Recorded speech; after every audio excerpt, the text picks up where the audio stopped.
let's just start because tonight it's already 7:30. So I usually begin with at least a little bit meditation and on whatever we've been discussing. But since we haven't really went into the topic tonight, let's just sit for a couple of minutes to settle our mind because I've been talking. And then we'll just do the refuge prayer and then we'll go into the contents of the class tonight. We won't do any long meditation. Just give ourselves a couple of minutes to settle, bring the clarity or motivation, and then we'll recite the refuge prayer together. We'll just start like that tonight. Okay, so let's just, sorry about that, a little bit rusty there. Been away for 2 months for getting the slideshow up. So a couple of minutes just to settle the mind. Just get into your body, into the breath.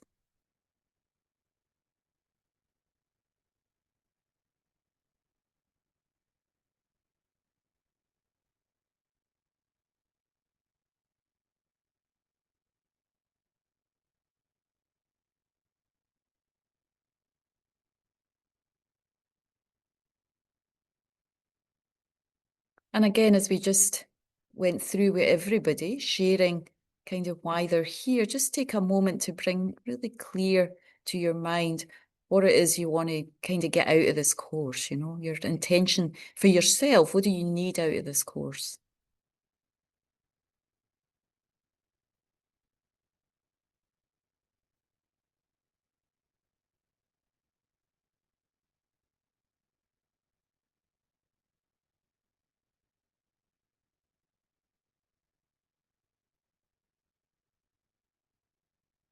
And then we bring to the forefront of your mind, or, you know, visualize in the space before us, Shakyamuni Buddha, as we see in the image here, just a beautiful image of the Buddha embodying all the enlightened qualities that we're discovering, you know, that we have the potential for, we have the potential to achieve, to become Buddha, you know.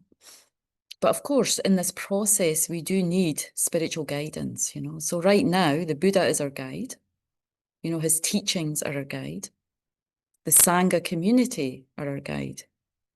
You know, we take refuge in that as much as we can from our heart, in the depths of our being, you know, understanding that we need wisdom, knowledge in our life, you know.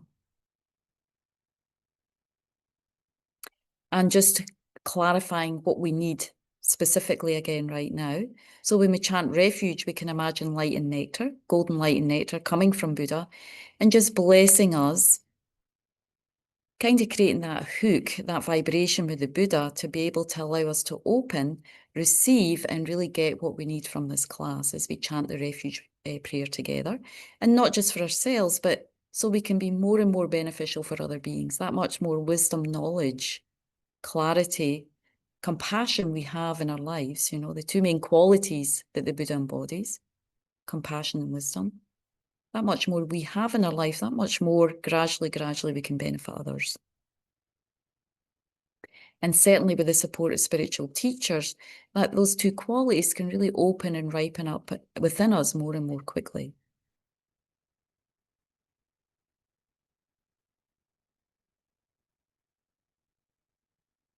So feeling that light and nectar come in for Shakyamuni Buddha. As we chant, we'll do 2 times in Tibetan the prayer, one time in English.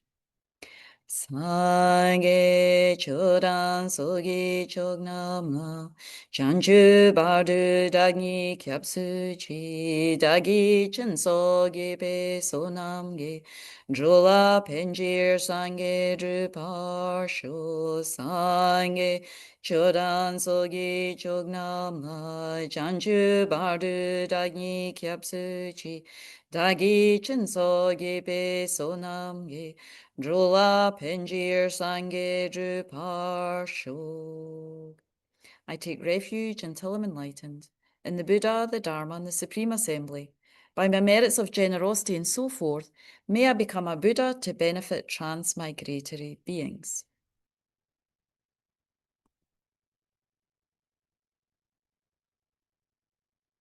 Okay, just to begin with, we just go over what the objectives of this course are. You know, what do we hope to, what are trying to cover in this course for you?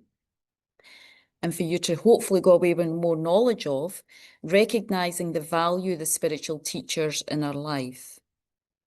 like why we need a spiritual teacher, what kind, of course, starting off with why we need a spiritual teacher.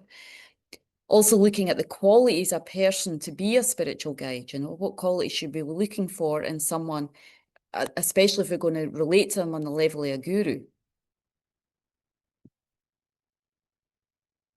To overcome resistance, fears, misconceptions in the process of developing a student-teacher relationship.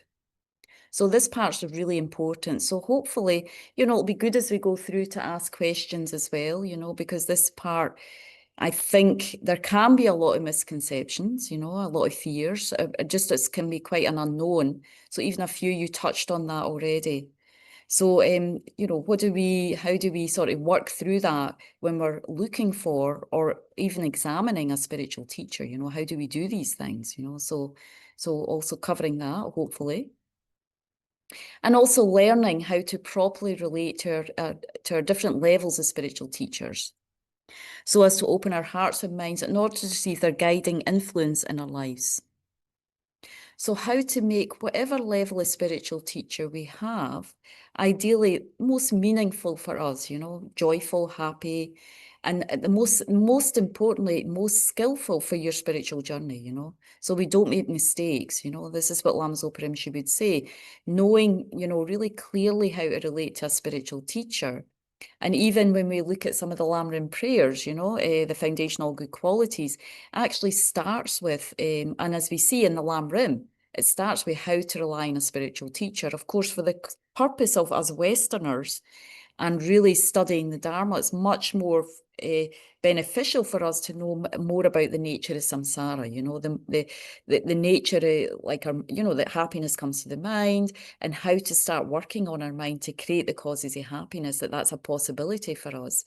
And then understanding the deeper nature of samsara. So the more we get knowledge of these things, the more we understand the need to find a spiritual teacher and what kind of teacher we're looking for. So that's why in this module, Discovering Buddhism, we go through these modules, we don't really cover the spiritual teacher till a bit later, even though in the Lam Rim, many of the prayers, it starts at the beginning, but for Westerners, without a knowledge of samsara, knowledge of the situation we're in, karma and delusion, a knowledge of the nature of mind and consciousness, it doesn't really make sense. And we might not really value and relate to this spiritual teacher in the right way, because we don't really understand the sort of depth of the situation we're in, and we don't know what kind of qualities really to look for in a teacher, because we're not even sure what qualities we're trying to develop ourselves, so so we really need to have, in the context of Lam Rim, and especially when we move into practicing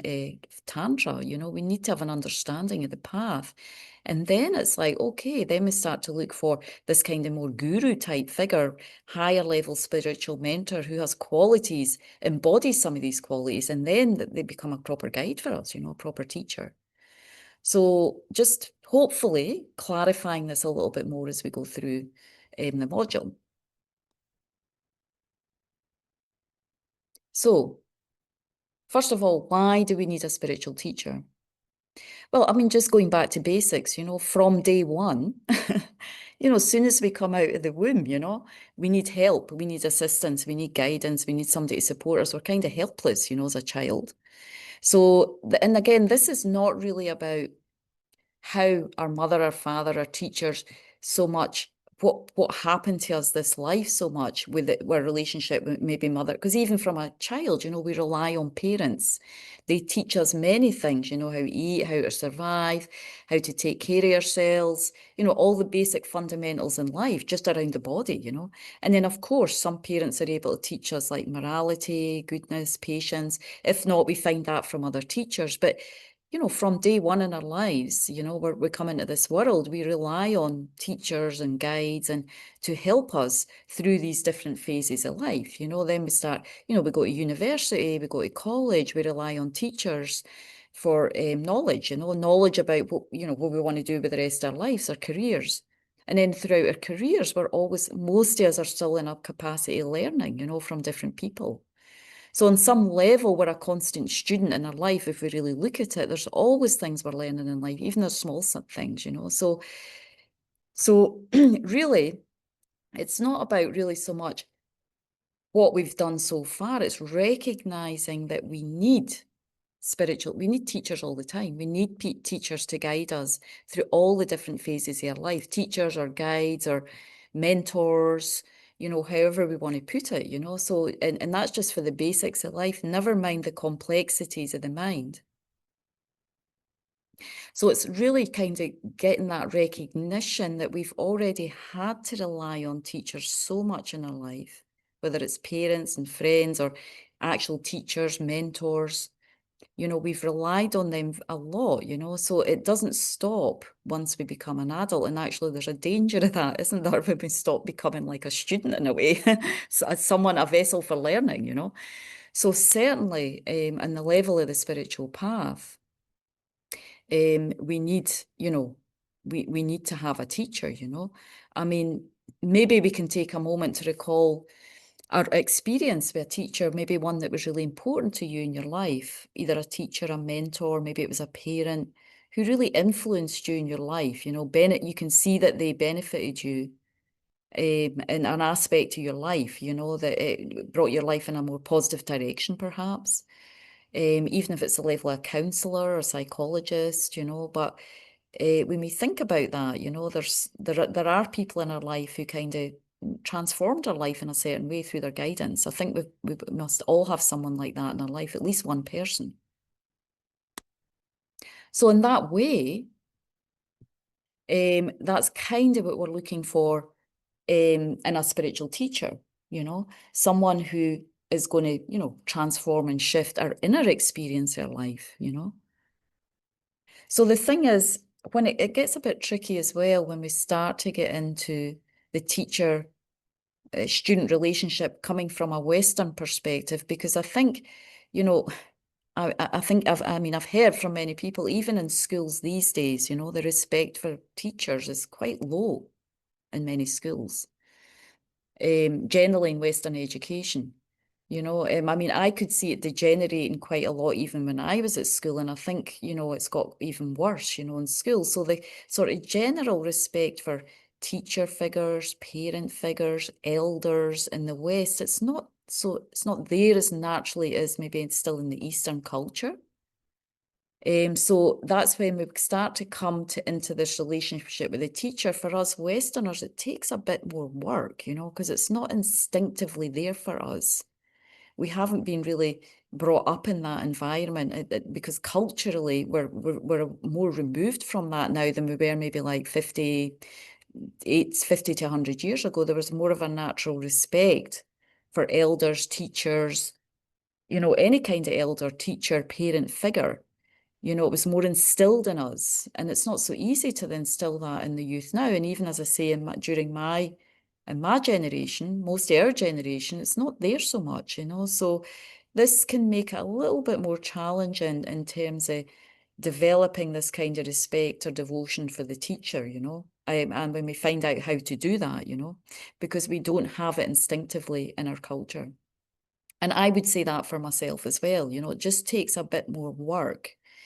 But the thing is, because you have to put more work and it's not just coming sort of naturally, it can actually be a good thing, because you have to there's some meditations you have to do around actually really, really working on your mind to see the teacher in a certain way when we get to the level of the guru. So in that level, it's not bad work. It's tougher work, because it's not naturally instinctively there for many of us, in the West. So again, so why we need our spiritual teachers? Because we're talking about enlightenment, how to get enlightened, even to kind of think about, start to understand, the previous module was talking about samsara, the concepts of samsara and nirvana. So even trying to wrap our head around these concepts, trying to see how they could be a possibility for us, how our mind can transform into these states of being. It's not easy, it takes a lot. So they're very complex, So there's no, kind of no question. And I think most of us recognise that we needed a spiritual teacher, but nonetheless, I'm just covering this as part of the modules and nuts and bolts at the start of the module. So again, why we need a spiritual teacher? Because our minds are confused, yeah? Our minds are under the control of karma and delusion. Yeah, so we discovered that some of us know that already, at least on an intellectual level, and we're discovering it more and more in our own practice, in our own meditation, more experientially. And see, the main thing is, as Lama Yeshe says, everything we've ever said or done on this trip we call life has its origins in the mind. So the mind is a very, very, as Joe was saying, almost to do the mind module at the very beginning, it's quite tough because the mind is a complex phenomena. So it's not easy to grasp some of those aspects of that module. So we need someone to show us the way, not just to understand what's going on with our mind right now, the nature of our own samsara, but also to kind of guide us out to liberation and enlightenment. I mean, it's a huge momentous task for us individually. So I think, even when I think personally, before I heard the Dharma teachings, I didn't get that you shouldn't kill bugs and ants. And I mean, I didn't get that, I didn't really think that, just like me, they want happiness, no matter how small and insignificant or ugly or frightening they might look. They want to be happy too, and it's like common sense now. But without that teaching, I didn't have that wisdom, knowledge, that compassion, it didn't arise for me naturally this life, as it maybe didn't for many of you too, or even our compassion for other animals, other beings, it's more selective.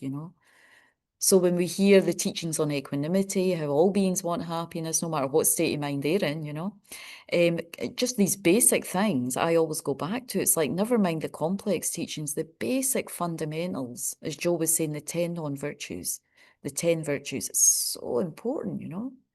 So it's like, thanks to our teachers that we hear that, and then thanks to some teachers who we see practicing that inspire us to practice morality. So you can see it's like that's just the fundamental practice, practicing morality. Without that, there's no way to really progress in other ways that we want to develop the mind, and in bodhicitta, wisdom, realizing emptiness. We need the foundation of morality. So just the fundamentals alone, we need that spiritual guidance. We need these teachers to sort of point out. We may read it in a book and we may get inspired, but I think being in the presence of teachers who practice that, who embody that, it's like a whole other, it's much a different level of inspiration.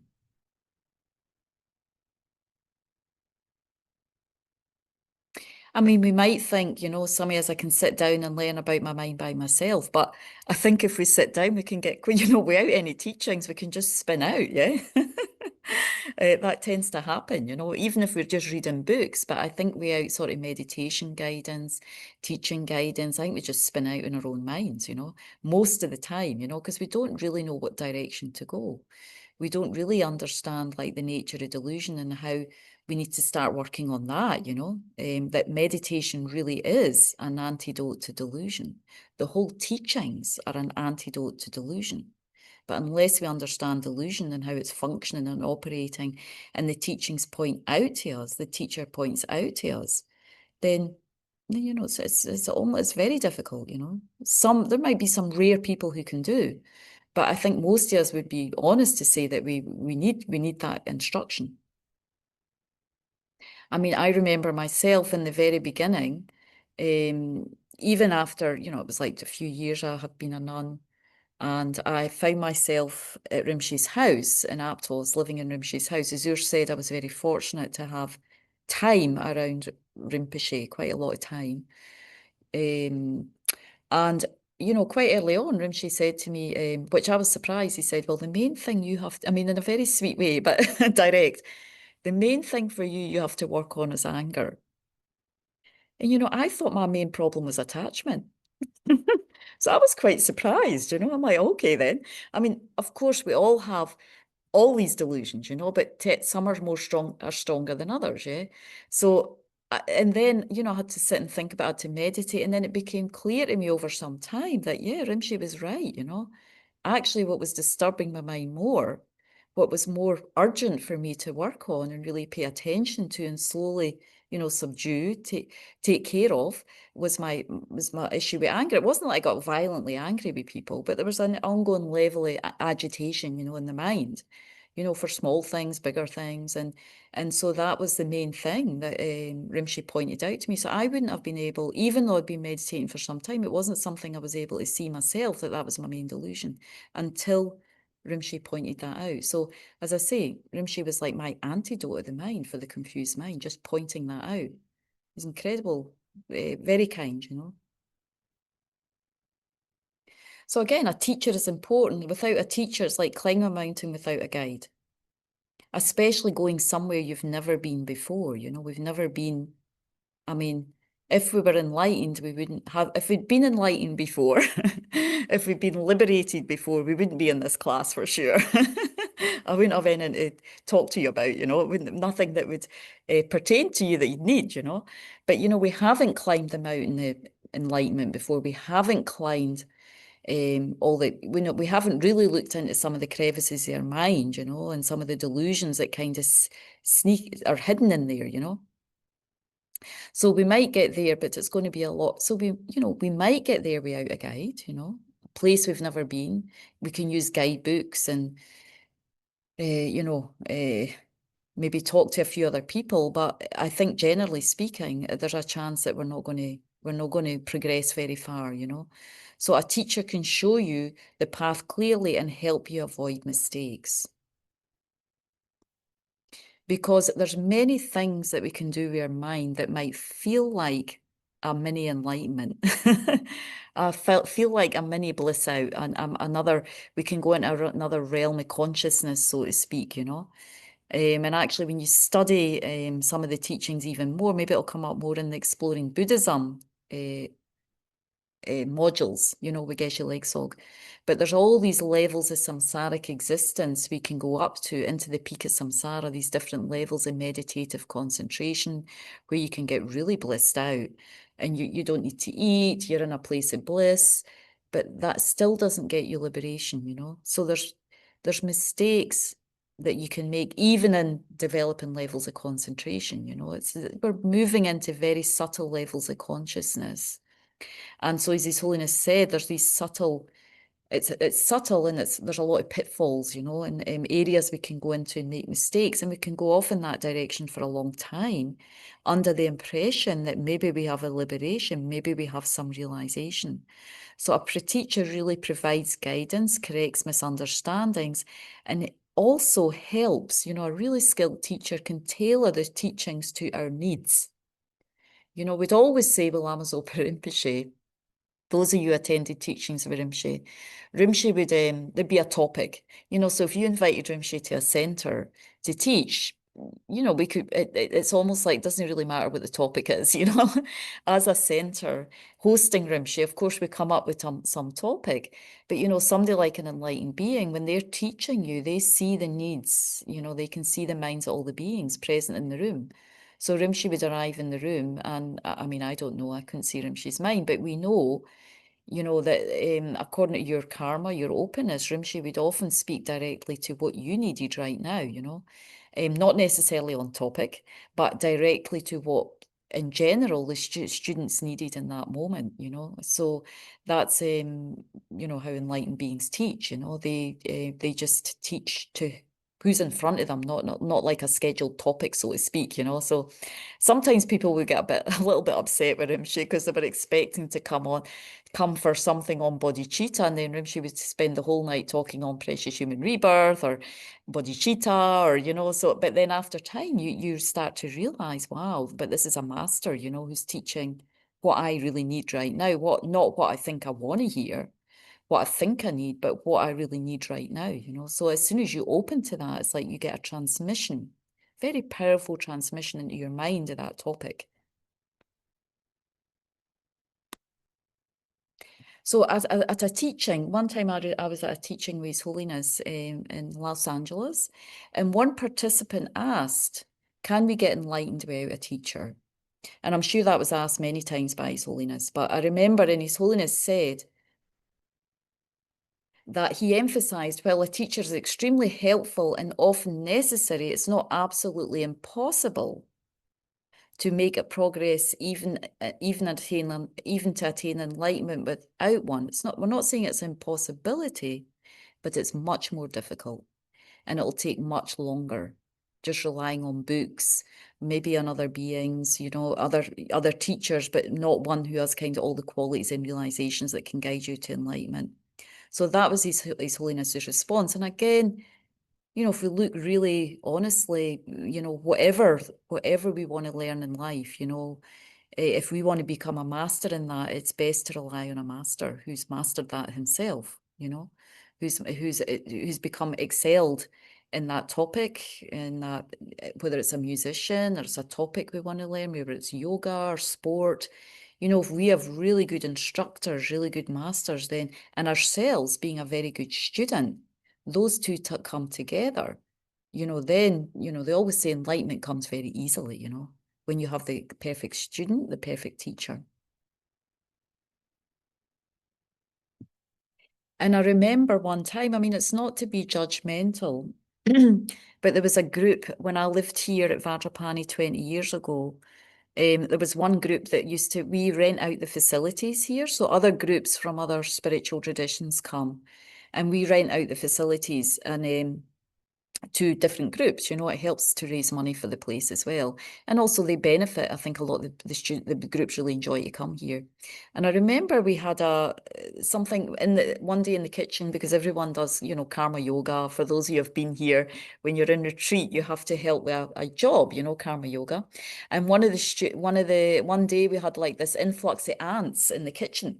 They got in somehow in the kitchen in the wood, and one of the students was washing the dishes, and it was quite near the sink, and they just started to it was a lot of ants, and they just started to wipe the ants, like just killing them, wipe one with the water and the cloth, and we were like, oh, no, you can't do that, of course, because one of our precepts here is to not kill, as much as one can, when we're in samsaras, and possibility not to kill completely, but at least consciously.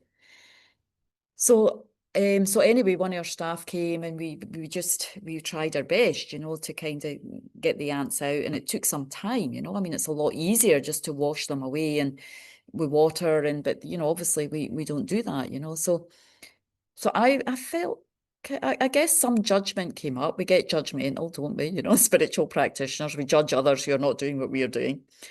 But, in some ways I felt like, oh, that's really sad, that they obviously don't have that as the basis of their teachings, whatever they were getting taught, that wasn't clear. Because I think when you enter into Buddhism, we really clarify for the beginning the importance in not harming others, whether it doesn't matter what size of being it is, and what type of being it is, as much as possible to refrain from harming, because that's the basis of spiritual practice. So again, it's like, and teachers are so important, to bring that knowledge to us, to embody that knowledge and inspire us with that.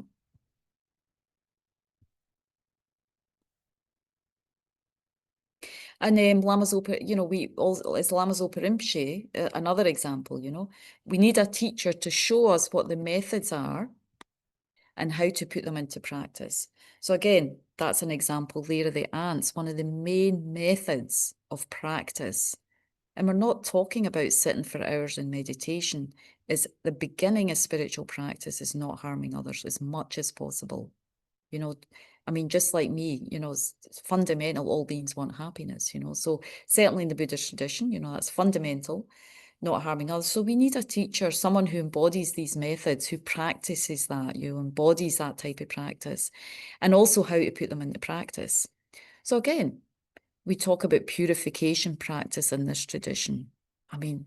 Without a teacher, I wouldn't have a clue how to start with purification practice. Maybe if I thought about it from a Western lifestyle, without meeting Buddhism or spiritual teachings, I might think, well, purifying means maybe fasting, because I'd think in terms of the body, maybe, And of course, that is in some level a type of purification, but there's all these extensive praxis, of course, we know in the Tibetan tradition, purification praxis to create merit, through the seven limb practice, So how is it possible we're going to come up with that on our own? I don't think so.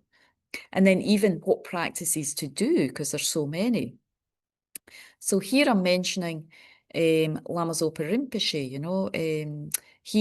Rinpoche's main activity also for students was to give us what we call a life practice, So if we got inspired enough by the teachings, obviously taking refuge, feeling some sense of renunciation, some willingness and space in our life to really do more sincere practice, Lama Zopa Rinpoche would offer people a personal Dharma practice for life. So it did take a bit of courage to ask for that, because it wasn't like a few mantras and a couple of prostrations and, people, it was a life practice list, I mean, not everybody got a huge list. Some people did, some people didn't, but one had to be ready for that.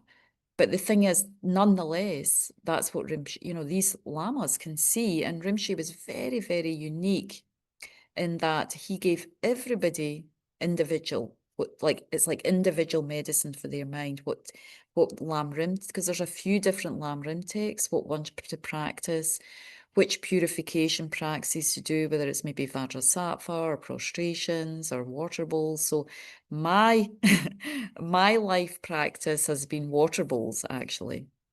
I've done many, many water bowls. And it's not something you would initially think that's something that might purify your mind. I mean, certainly for my parents or my mum, that took her a hard time to digest. What are you doing after university? I'm doing lots of water, filling lots of water bowls. But, over time, I think she saw some results of that. My mind getting more happy, and more sort of grounded in spiritual practice and life. So, even she developed faith in my teacher, because she saw the results of the practices that Rinpoche gave me and that I did, So yeah, that was very fortunate, that Rinpoche, Lama Zopa Rinpoche, and of course that's what a spiritual teacher can do, can give you the methods and, what to do, how to practice them, because I think, we're in samsara, So it's not, we don't know how our minds work. We don't know the medicines. It's like the guru's like the doctor, He knows the exact antidotes you need for your sicknesses, the sicknesses in the mind, So that's what Rinpoche was like. It was like a doctor giving everybody their individual antidotes to the delusions, their individual remedy to samsara, to practice that.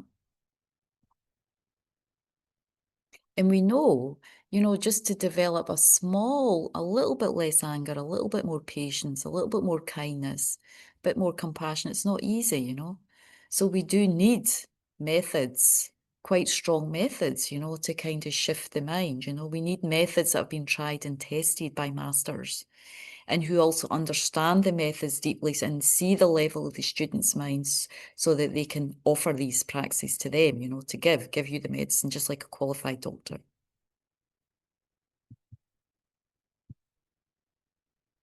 And also, there is a need for us, for, as Lama Yeshe says, an organic living kind of force.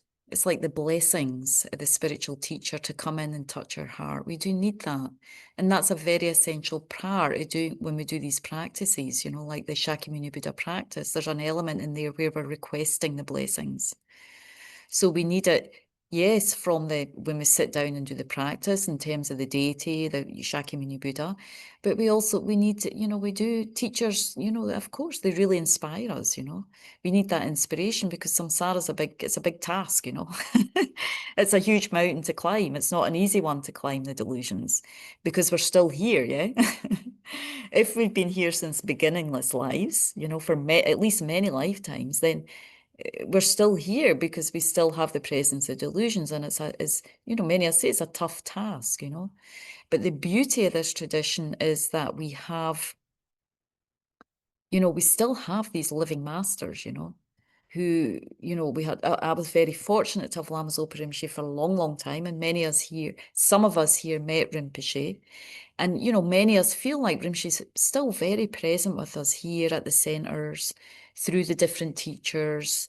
As Candrela said about Lama Zopa Rinpoche, like for Buddhas, when some has at that level of realization, yes, this kind of ordinary aspect passes, but it's not possible for the speech and the mind to pass away. It's enlightened consciousness, So it's possible for all us definitely connect with Rinpoche and Lama Yeshe, but also it is important for us who want to meet a guru also to meet living gurus as well. You know, we can benefit for both. And of course, there's no question for me that seeing beings like, as I mentioned, His Holiness the Dalai Lama, and when I was in the presence of Rinpoche, I mean, the inspiration they give is you can't put a value on that. You know, it's limitless. You know, it's incredible. You know, just being in that presence and feeling just having some sense of that being's mind, how it's just benefiting you, just being in their presence, hearing the words, hearing their speech. I mean, at the time of the Buddha, due to the quality of his presence and the merit of the disciples, just hearing or seeing the Buddha, you know, would cause disciples to generate quite profound realizations and insights just being in their presence. So similarly, when we start to develop a sort of guru-disciple relationship, when we're in the presence of our teachers and we have the right mindset, you know, which we're going to go into more, it's definitely possible just in the teachings to develop insights just there and then, you know, through the power of the words, the power of your faith and devotion. And I think we've probably all experienced that to a certain extent, hearing teaching, something we have these aha moments, these enlightened moments, you know. And so that can happen even more so in the presence of like higher level beings. And fortunately in this tradition, which I've always felt with Tibetan Buddhism, that we have these masters, you know, we have living beings who are embodying like very high qualities of realizations. You know, they're still alive.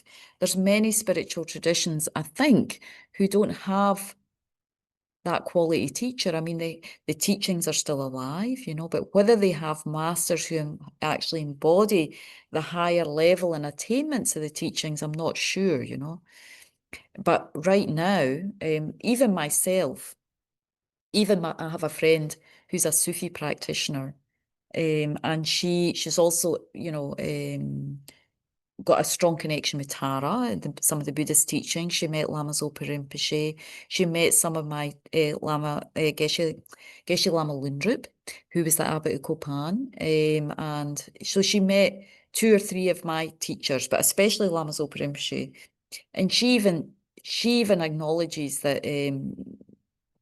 Even though her main practice is Sufism, and she has her Sufi teachers, and she respects and she really respects them and has a close relationship with them. She understood completely that Rinpoche's level of realization was like something more beyond, and that's not comparing. It's just it's just being in like in someone like Rinpoche's presence. It's kind of it's overwhelming. That presence that she was very clear that, Rinpoche was at some extraordinary level, that she couldn't even pinpoint herself, So that was her personal experience. So of course she also regarded Rinpoche as one of her teachers.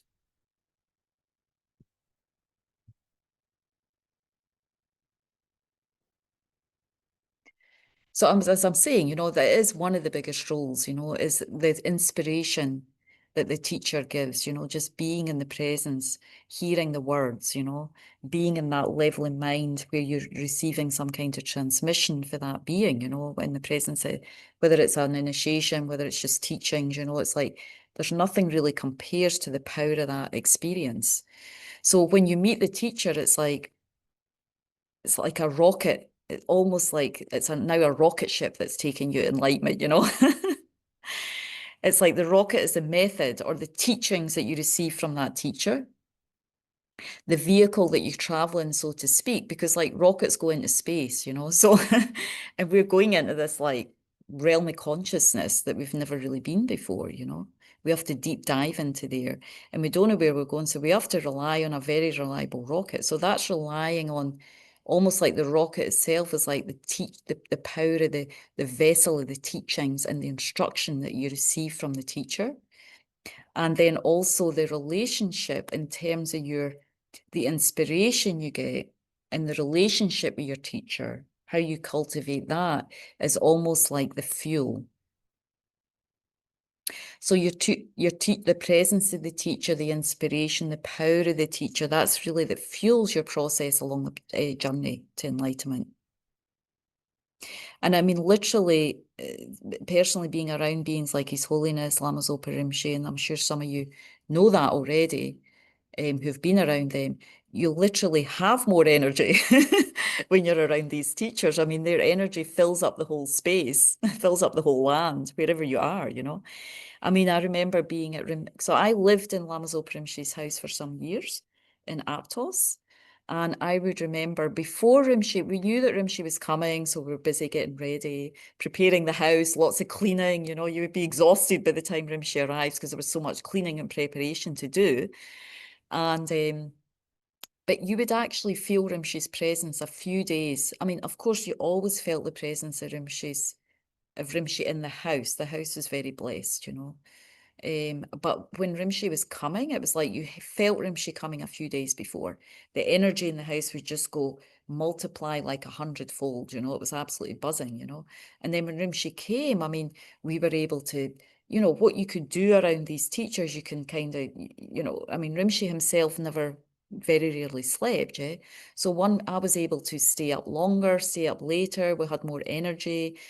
I mean, and then Rinpoche was able to do things with myself and other students, get us to do things that we'd never normally do. You know, like one example is, I mean, even though, you know, one practices virtue as much as possible, but, you know, Rinpoche would have us like one time, I remember, and that time actually I wasn't living at the house, I was living here at Vajrapani. One time it was Christmas Day, so Rinpoche invited all the Sangha in the area out for lunch. And, you know, it was very sweet, you know, so all the Sangha went for lunch. But often, as many of the old students say, when you have lunch with Rinpoche, there's usually another job you get to do after. Lunch, you don't get a free, it's like you don't really get a free lunch, you know. So Rinpoche invited us for lunch and then he invited us to the beach. Now it's Christmas time. So we went to the wharf at Aptos, which fell down a few years ago. There was a really bad storm and it fell down. But at that time, it was still up and it was very cold. We weren't expecting to go to the beach after it. So most of us, and of course, when you're around the teacher, we don't wear sleeves. We just wear, you know, what I'm dressed in now, and it's winter time. We're out on the wharf, and Rimshi was doing blessings for the animals in the ocean. And so we start, and of course, Rimshi with a motivation it's not five, no, like we start class with a few minutes of motivation. Rimshi's motivation goes for a long time. It goes on and on. And then I had an event at Vajrapani that night. So normally, you know, when I'm around Rimshi and I have to leave because I've, you know, planned something else, you know, that I can't not be at because there was people coming for the event at Vajrapani. Normally I would feel like, um, sorry, I'll put my thing. Normally I would feel like quite sad, you know, because I have to leave Rinpoche and go off and do something and you don't get to see Rim. At that time, I didn't see Rinpoche so often because I wasn't living at the house. But it was so cold. So, it's freezing, you know, the wind's blowing, it's what summer, you know, it's Christmas time, and we're doing this ocean blessing, which Rimshi loved to do that, you know. So we'd been there about an hour and a half, and we're all like really, really cold, you know. And Rimshi never got cold, you know. So Rimshi's doing all these So I was kind of feeling like, well, I'm kind of okay that I'm leaving, you know. I don't mind that I'm leaving Rimshi, you know, because it was so cold. I was kind of happy that I had to go that time. So one of my other friends, Venerable Katie, one of the other nuns, said they were there for about another 2 hours, you know, out there in the cold. And Rimshi's doing all this ocean blessing because everything with Rimshi didn't take like half an hour. Rimshi couldn't do anything in half an hour. Rimshi's prayers would take a long time. So anyway, eventually they all went back to the house and everybody got hot tea and do that, like that. And then the next day, there was a tsunami. Was it Indonesia? There was a really big tsunami off, I think it was maybe Indonesia or the Philippines. And this was like some years ago. So what Rimshi was actually doing was he was doing all these prayers, I think, to as much as possible. I mean, Rimshi would never say that, you know, but probably doing as many prayers as possible to mitigate as much as possible the negative effects of that tsunami, you know. So that's why they were out there for so long, you know. Of course, Rimshi does do long ocean blessings. So anyway, this is just an example of, from our side, first of all, we wouldn't know to do that. And from my side, I might go and do an ocean blessing and then, I'll probably take my jacket and I'd spend half an hour. But, when you're in the presence of these masters, they have this ability because of their energy, because of their bodhicitta, to kind of move you way beyond what you would normally do, And even though it's hard and tough, there's a lot of insight and kind of benefit. I always felt like I had to just buckle up, because you get so much benefit out of being pushed in that way by that teacher, So, and their presence allows you to be in that space and you can sort of manage it, You can go through the toughness. So I just wanted to share that, that's another great benefit of these holy beings, they kind of push you to these kind of limits that you wouldn't normally do before, but it really brings you into another state of kind of spiritual development. Okay, next slide. Okay, from current slide.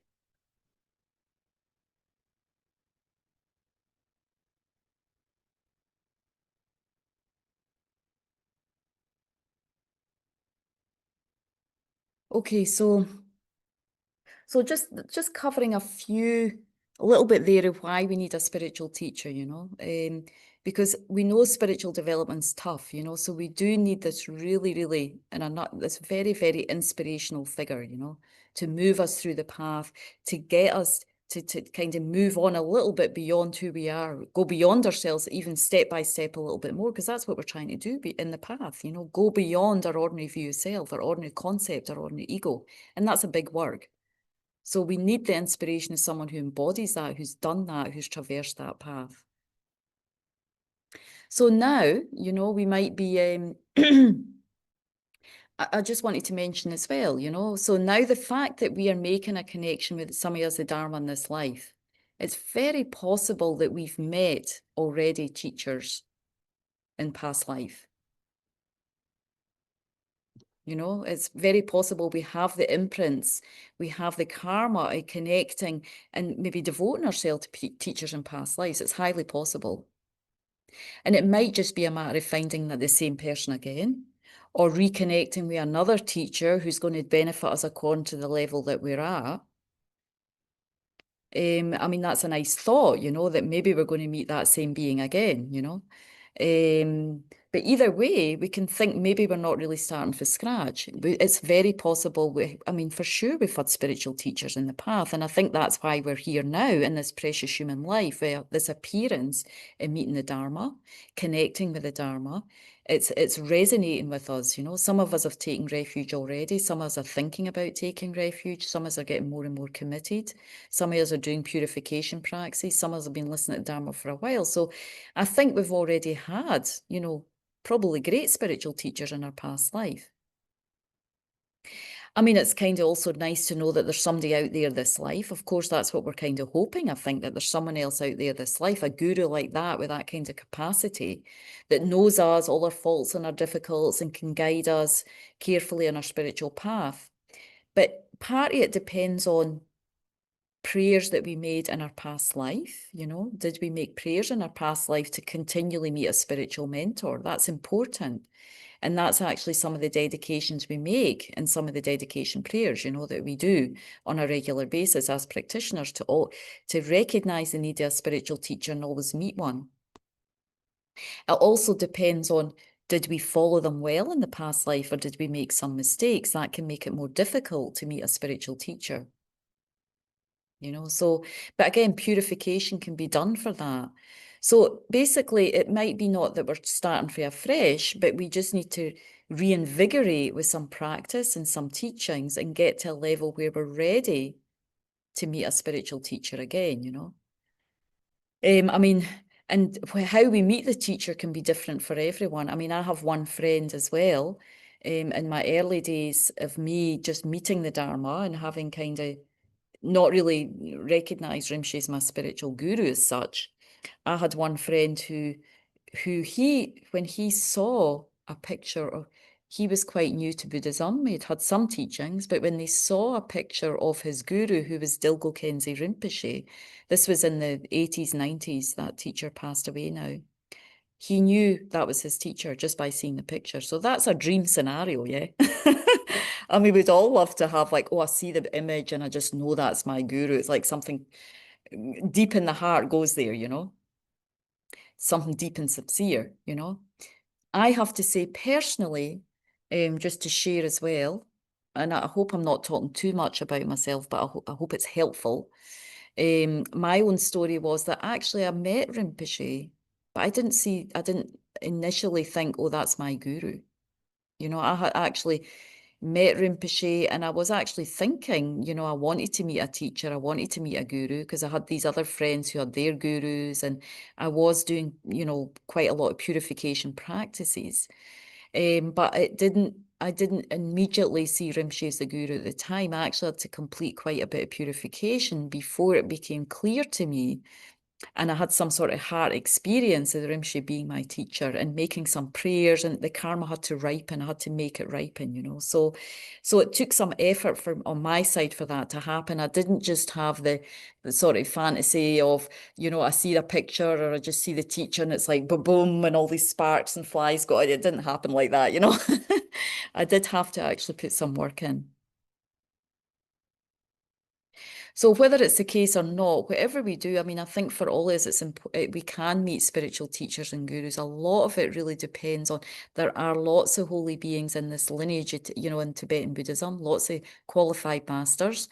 A lot, it depends on what our connection was before with certain teachers, what practices we're doing now, what prayers we did in the past, you know, and kind of where we are right now in our path, you know, because I think when the time's right, the teacher will come, but it doesn't mean we just sit back and wait for the teacher to appear. And even at the level of practicing guru devotion, training our mind in guru devotion, this topic that we're going to go into more in this module, that takes effort. Even when you do meet the teacher, you do have this kind of, you know, flash lightning moment that that's my teacher. You feel it in the heart. It takes a lot of effort after that as well, you know. So just to finish for this evening, maybe we can think about, and some of us are already thinking about that, how we approach this module. So what category are we in? And some of us touched on it already this evening. Some of us have spiritual teachers and are already receiving teachings, yeah?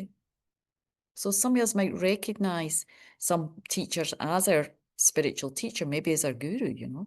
And again, we're going to go into the levels of spiritual teachers because that's quite important. When do we start calling someone a guru? When do we just call someone maybe like a spiritual friend, you know, or more like a kind of, you know, someone who's helping us in the process to meet a guru, you know.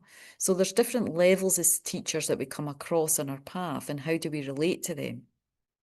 So even if we have spiritual teachers now and receiving teachings, maybe we need a wee bit more insight. Well, how do we relate to that level of spiritual teacher? Again, some of us may be disciples already and have a guru figure, you know. So then in this module, how do I continue to deepen my devotion to that guru? You know, and if we don't have one and we're thinking we'd like one, how do we do that? How do we go about that? Some of us may not have met teachers at all yet, and we might not feel we're ready for that, but we're just listening and gaining some knowledge about how we go about that. The more we maybe start to get deeper into this Buddhist path, you know, taking refuge is definitely a step, you know, a step before. You know, I had taken refuge before I recognise Rinpoche as my guru. You know, I'd done purification practices before the karma ripened for me to recognise Rinpoche as my main teacher. So it came at that time when my mind was ready for that and ready to start entering into that type of relationship. I mean, we might have this sense of urgency, you know, that we need to meet someone right now. You know, but I think as we go through, when are we maybe ready for that? And then what levels of teachers do we have already? I think that might help to clarify really where you're at right now and what you need right now, and how you gradually progress into that sort of more deeper level of having a spiritual, a kind of more highly qualified spiritual teacher. So just before, we've got another 5 minutes. Is there any questions or comments with that so far? Dana Dana? has a question, and Dana? there's a question on the chat as well. Yeah, I first wanted to say you made a comment that, oh, hopefully I'm not talking too much about myself. I love to hear you talk about yourself and your stories and the things that you go through. It's really helpful for me to hear that.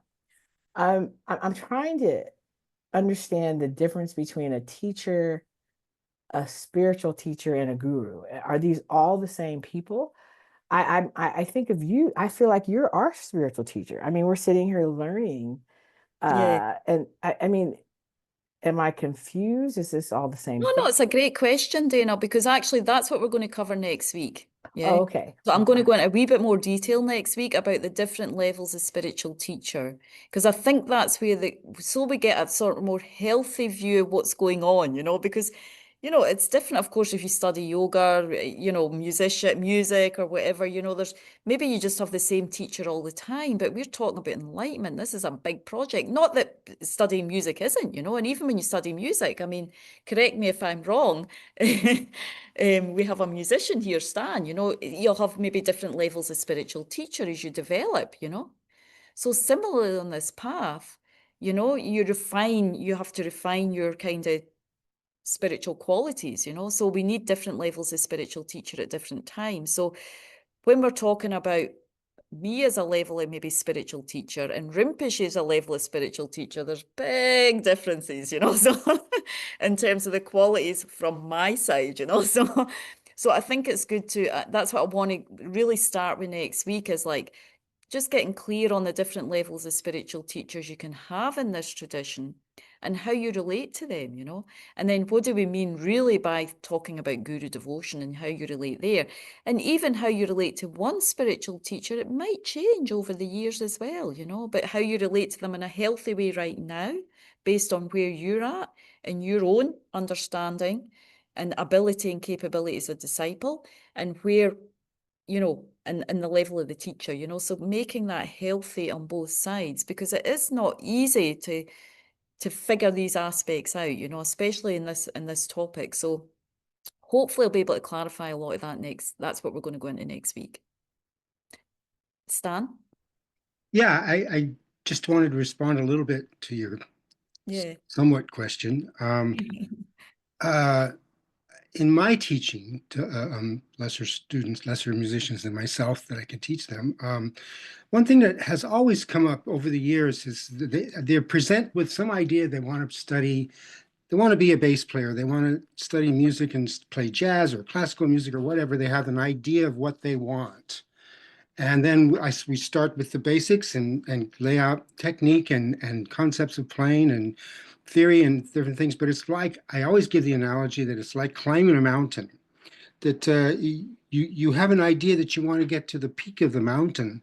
But once you get up pretty high, and maybe the base camp or two, then you start seeing another perspective and you see, oh, I thought I wanted to go there, but now I can see that actually I'd like to go over there. And Yeah. that's the thing, when you get some information and then it blossoms into, gives you more information about other ways to go. So it's kind of a characteristic of what I've experienced in the teachers I've had, as well as the students that I've had. Yeah, no, it's true. And that's what His Holiness is saying. Really, as you develop, there's a lot more subtleties. There's the basic fundamental teachings that ideally we all sort of can embrace, and like the 10 non-virtues, practicing the 10 virtues, the lower capable being. Then there's a middle capable being, there's the higher I mean, these are all not easy practices, so we do need teachers who have been and traversed these peaks, yeah, so to speak, Stan, who have experience there, so there's different levels of teachers who have some experience, and there's other teachers who have complete embodied experience of those qualities, you know. So how do we relate to those different levels of teachers? And there is a lot of instruction in Tibetan Buddhism about how to do that. And it's important because the relationship with the teacher does very much, as we develop more, determine the success or not of your spiritual path, the speed or not of your spiritual path, the clarity or not of your spiritual path as you develop more into these more advanced levels, you know. So, and we'll go into that part as well. So what I was going to ask for next week is there another question, did you say, Bay? In the Yes. maybe we can do it Rashmika, would quickly you and like then to we'll just ask directly? Yeah, sure. So I'm hearing about the purification process, and I'm Yes. wondering, first of all, I'm wondering how do you figure out if an individual needs to go through that purification or everyone goes through it, and is it taught at this level in class or no? We have many purification, but everybody, unless you're enlightened, you need to purify. Even at the highest level of practice, these great masters are still purifying, you know. So the mind, because the mind is contaminated, you know, it's like dirty, you know, it's unclean with karma and delusion, you know, anger, ignorance. So, you know, the whole path is really characterized by purification. Listening to teachings is a purification because it sorts your mind out a bit. It helps you to work out what's right and wrong. It prevents you from creating actions that further contaminate or kind of block your mind for spiritual practice, you know, spiritual realization and attainment. I mean, this is a purification in itself. If it helps you to change your view, you know, into the right view, you know, listening to teachings. And of course, I was mentioning water bowls, prostrations. We have many, many purification practices that I'm not going to go into right now. But yes, it's a fundamental part. It's part and parcel of the spiritual path is to purify. We all need to do that, yes, to answer your question. And even how to relate to a spirit, learning how to do that and doing it in the right way can be a very powerful purification practice once our heart, our being starts to open to that being, you know. That in itself is also a very big purification practice because it's going to quicken your spiritual progress if you're open, if you become a vessel to be able to really understand and embody all the kind of praxis, the methods that teacher teaches you. So anyway, because we're on time, we're going to just do a dedication. But what I would like to ask you for next week is there's two booklets, one by Lama Zopa Rinpoche and one by Venerable Renee, and your reading materials are not very long. Even if you can just get to the one by Venerable Renee, that would be very good to go over for next week. I think that'll help. And then next week, as I say, we're going to go over what are the levels of spiritual teachers? What's our responsibility as a student and a disciple based on where we are when we start seeking, you know, what level of teacher, depending on where we are, do we need at that level, you know? So going from both sides, you know, us as a disciple and then the qualities of the teacher as well. So moving more into that. And then the last couple of weeks will be a little bit more on the nuts and bolts of how do we practice devotion to these types of teachers? You know, how do we start to train our mind? What really is guru devotion? What are the qualities of that guru figure and how do we practice guru devotion? Even if we haven't met a teacher right now, but then we start to know, you know, how do we start, you know, at that time, how we'd know already when we meet a figure like that, how do we start to devote to that being? You know, we're prepared ahead of time. Okay, so let's just take a minute to do the dedication prayer here and just do a couple of dedications. So taking a moment, again, just to think about what you can take away tonight for this class. Anything you can take away that was maybe useful or helpful that you want to think a little bit more, contemplate a little bit more in the next week or so. And one thing is really to think about how important and crucial teachers have been in your life, you know, the ones that have really supported and benefited your kind of development of your life, you know, even either externally or internally, emotionally, spiritually, even physically, you know, how that was important, and how it's a very nurturing relationship when we meet a teacher that benefits us and we're open to that. Something very precious actually in the life.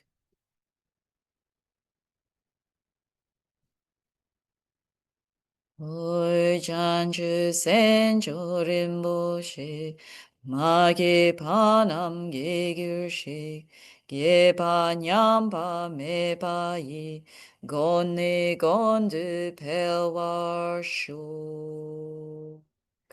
And we pray for His Holiness's long life, incomparable kind and supreme Tenzin Gyatso, the wish-granting, wish-fulfilling jewel, source of every single benefit and happiness in this world. May you have a long life and all your holy wishes be spontaneously fulfilled. Okay, thank you so much. Okay. Anyway, yeah, if you can do a little bit of the reading on from Venerable Renee at least, and if not, Will Amazo Primshi as well, that booklet. We haven't covered much more else, but that might help a little bit for the class next week. Thank you, Venerable Angie. Thank you. Thank you, Venerable Bae. Thank you, Thank Bae. Urs. Thank you, Bae. Good night, everybody. Anders, Thank you. Good Auntie. night. Good night. Bye. Thank you. Good night. Right, Thank good you. night, Ander. Good night, John.